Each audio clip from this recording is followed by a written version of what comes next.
XAI just dropped its latest and best model yet, and this is their first release since acquiring Cursor for $60 billion and going public under SpaceX AI. It's significantly cheaper than other top models, a massive step up from their own previous version, and for the first time in a while, it is genuinely competing for the crown with Anthropic and OpenAI. It's even beating Fable on multiple major benchmarks, and making the single biggest generational leap we've seen on the leaderboard. So in today's video, we'll go through what this model actually has, how it performs against the latest OpenAI, Claude, and GLM models, and finally where we can access it, including for free. Let's get into it.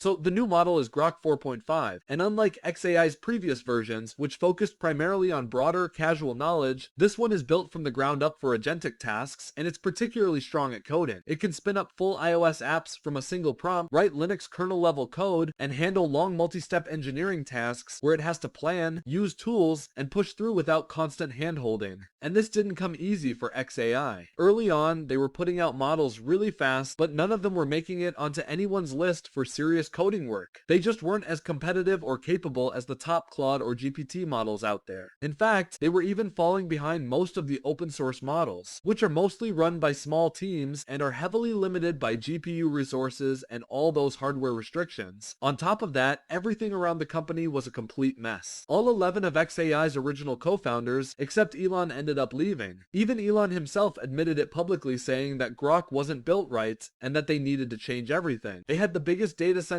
in the world and some of the smartest engineers out there, but still, the models just weren't really there yet. Something was fundamentally off.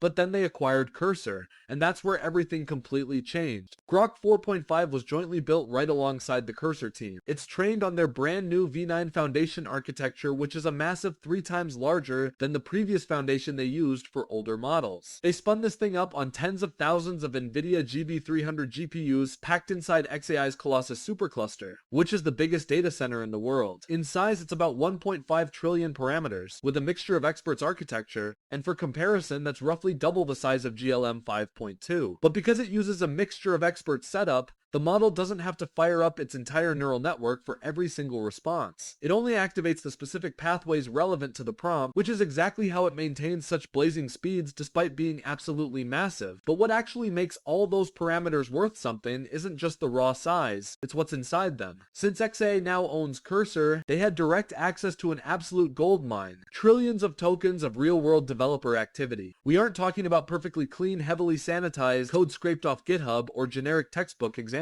This is data from actual developers inside Cursor every single day. People working through complex, messy code bases, tracking down bugs, iterating on the fly, and constantly going back and forth with AI agents on live production projects. That's the exact kind of high-signal data that teaches a model how software engineers actually work. Watching how humans tackle real problems and think through solutions, it becomes incredibly effective at actual development, rather than just memorizing what correct code is supposed to look like. And when you look at the performance results, it actually showed up. The Cursor collaboration and all that data really paid off. Let's look at some benchmark results. And note that these aren't just XAI's own claimed charts. These are also results backed up by Artificial Analysis, which is one of the most respected independent benchmark firms out there. On their intelligence index, which ranks 168 models across reasoning, coding, math, and real-world knowledge work, Grok 4.5 scored a 54, landing at number 4 overall. To give you the exact context of the leaderboard, Claude Fable 5 is at the top with a 60, Opus 4.8 is at 56, GPT 5.5 is at 55, and then right there is Grok 4.5 at 54, and GLM 5.2, for comparison, sits at a 51. So Grok 4.5 completely edges it out. Plus, it's sitting only a single point below GPT 5.5. Now, 4th place might not sound like a massive headline until you look at where the previous Grok was. Grok 4.3 scored a 38 on that exact same index. That's a 16-point jump in a single generation, which is actually the largest single-gen leap any model has ever posted on that leaderboard. In just one release, XAI went from sitting behind Google and DeepSeek to the 4th strongest model in the world.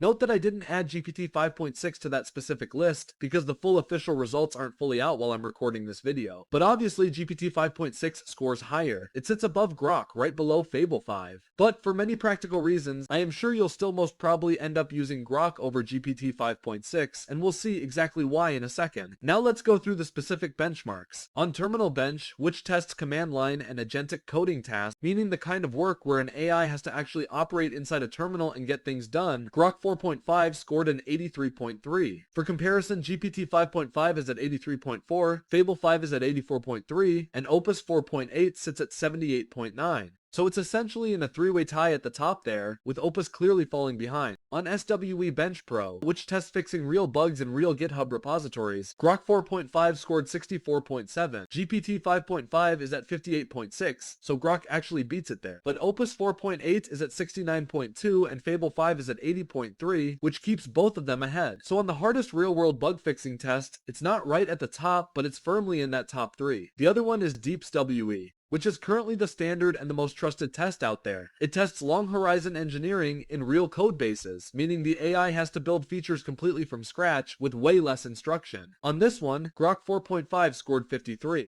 For comparison, GPT 5.5 is at 67, Fable 5 is at 70, and Opus 4.8 is at 59. On SW Marathon, which tests whether a model can hold a plan across dozens of steps over a long session without losing the thread, Grok 4.5 scored 29%, while Opus 4.8 scored 26%, and Fable 5 scored 24%. It's the only benchmark where Grok 4.5 beats everything on the table including Fable 5, loses some sprints, wins the marathon. And then there's the agentic tool use score from artificial analysis, independently measured, not self-reported. On this, Grok 4.5 hit 33%, which is the highest of any model on the entire board. Higher than Fable 5, higher than Opus 4.8, and higher than GPT 5.5. So while it might trail on raw text generation or deep academic reasoning, it is exceptionally built for the multi-step logic needed to call functions and execute tasks in the background. So overall, this model is performing amazingly well, and it's a significant improvement over any previous version of Grok you know. But the amazing part is, these new improvements aren't just about the raw performance numbers. The token efficiency and speed are also a whole different story. On the SWE Bench Pro test they run, Grok 4.5 resolved tasks using an average of about 16,000 output tokens. Opus 4.8 at max settings needed around 67,000 for comparable work.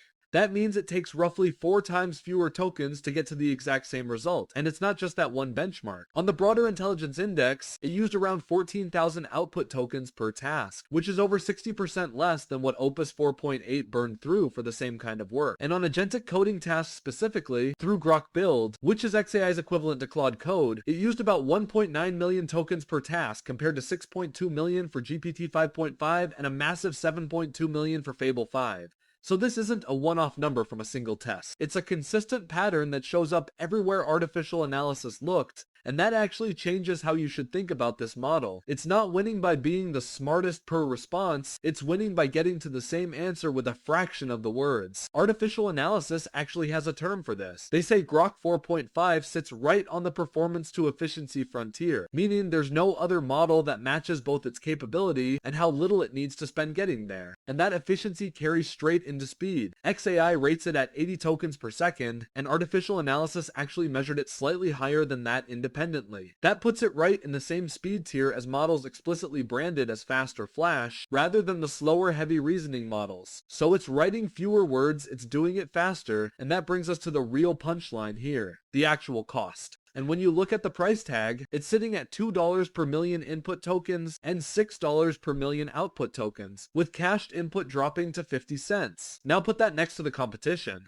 Opus 4.8 is at $5 in, 25 out. GPT 5.5 is at 5 in, 30 out. And Anthropic's top tier model, Fable 5, is priced at $10 in, 50 out. So just looking at the sticker price on paper, Grok 4.5 is somewhere between 2 and 8 times cheaper per token than the exact models it's competing with on the leaderboard. But the token pricing alone doesn't even tell the full story. Remember those efficiency numbers we just went through? When artificial analysis measured the actual cost per completed task, the math got even crazier. On their intelligence index specifically, Grok 4.5 costs around 31 cents per task. Compare that to Opus 4.8 at $1.78 or GPT 5.5 at 99 cents. Grok 4.5 undercuts them both. It's even cheaper than GLM 5.2 and Kimi K2.6, and it comes in at about 5 times lower cost than Claude Sonnet 5. And when you look at real-world agentic knowledge work on the GDPval benchmark, it comes out to just 49 cents per task. Artificial Analysis themselves describe that as nearly 90% cheaper than every single model ranked above it on their leaderboard. So across 3 completely different types of work, reasoning, real-world knowledge tasks, and coding, the same pattern shows up every single time. It's cheaper per token, and it needs way fewer tokens to finish the job. Those 2 things stack, and that's exactly why Artificial Analysis keeps describing this model as sitting right on the cost to performance frontier, meaning nothing else out there currently beats it on both fronts at once.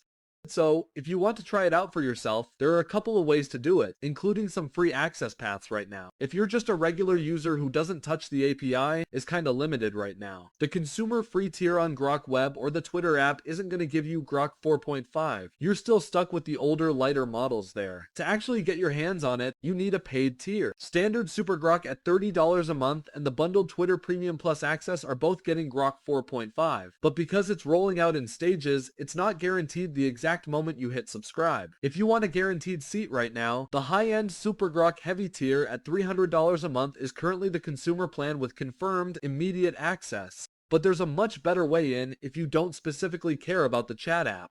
Grok Build has Grok 4.5 as its default model, and it's actually free to use during this launch window. And if you're already paying for Cursor, it's included in every paid plan there too, with your usage limits actually doubled for the first week after release. So if either of those tools already fits into how you work, that is the best deal on the table right now. Now, if you're a dev and you want the API directly, it's live right now through the XAI console at that $2, $6 pricing we already talked about. And if you don't have money to spend but still want to try it for free, there's a solid free credit setup too. New accounts on the XAI Developer Console get $25 just for signing up. On top of that, if you're willing to opt into their data sharing program, meaning XAI can use your prompts and responses to help train future models, you can get another $150 a month in credits. That's up to $175 in your first month, which is easily one of the more generous free tiers in the industry right now. Just know, once a team opts into that data sharing program, you can't opt back out. So definitely keep that in mind if you're working with anything private or sensitive. One last thing before we move on though, none of this is available in the EU yet on any of these paths, whether you're a consumer or a developer. So our European bros are just going to have to wait a bit until mid-July, I guess. And honestly, the path ahead looks promising too. Musk has said SpaceX AI plans to ship a completely new foundation model every single month through the end of 2026. If that actually holds, we could be looking at a very different Grok by the time we hit next year. But it's not just limited to coding either. It comes with official add-ins for Word, Excel, and PowerPoint, so it can work directly inside those apps instead of just through a chat window. And it even took a top spot on Harvey's Legal Agent benchmark, a space you wouldn't normally expect a coding-focused model to even show up in. So yeah, that's Grok 4.5. Genuinely a strong model, worth trying out for yourself, and one of the few releases in a while that's actually made the community happy instead of split down the middle. If you found this useful, let me know what you want covered next. Until then, like the video and subscribe to the channel. I'll see you in the next one.